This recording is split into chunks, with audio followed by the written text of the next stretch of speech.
Now let's get you up to speed on other stories making headlines this afternoon. A dramatic day unfolding on Capitol Hill as Robert Mueller breaks his silence. Speaking out about the Russia meddling report, Mueller made a public statement boiling down his 440-plus page report to a 9-minute explanation. In that statement, he insisted Russian intelligence officers launched a concerted attack on our political system. Mueller also pushed back against President Trump's claims the Russia report cleared the president of any wrongdoing, adding he never had an option to charge the president because it is unconstitutional for the president to be charged with a federal crime while he's still in office.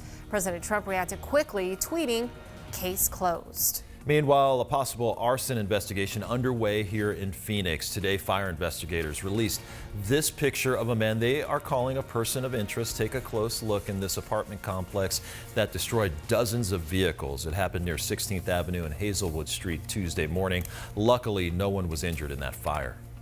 One lucky dog is back with his owners tonight after a dramatic rescue on a mountain. Peoria Fire posted these pics of their rescue team carrying Toby down that mountain. Hikers found him injured, bitten, hungry, and dehydrated 5 days after he went missing. Another round of tornadoes battered Kansas overnight, with more severe weather reaching all the way to the northeast. The latest round of tornadoes left a widespread trail of destruction, but thankfully no one was killed. The violent weather also pounding Pennsylvania and New Jersey overnight. In Dayton, Ohio, cleanup still is underway from an EF3 tornado that struck the city and surrounding areas Monday night, destroying multiple homes and businesses there. Yesterday marked 13 straight days of tornadic activity in the United States, with, get this number, 353 tornadoes reported since the outbreak began. 7 people have died in all those fatalities occurring in the middle of the night. Storm relief efforts in Arkansas are getting some extra help today as a Red Cross volunteer from the Valley is on his way to assist in technical efforts.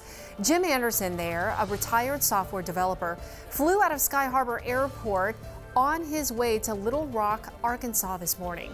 Now, Jim specializes in technical and IT help, ensuring that Red Cross volunteers can communicate across storm-ravaged areas. Jim will also be working with the Red Cross computer systems in the field to ensure that folks can receive the help they need. With storms ravaging the Midwest, Jim knows his assignment may not include Little Rock for long. We're taught to be very flexible. I'm supposed to go to Little Rock, Arkansas, and that's where I'm ticketed to. But there's been cases when we've gotten there and then we don't even leave the airport and they send us someplace else because someplace else needs us more. So that's okay. It's go where you're needed. All right. That's so great that he's helping out. The American Red Cross says you can help them respond to these disasters by donating to the Red Cross. Donations can be done on your phone. All you have to do is text Red Cross to 90999 for a $10 donation, or just go to redcross.org.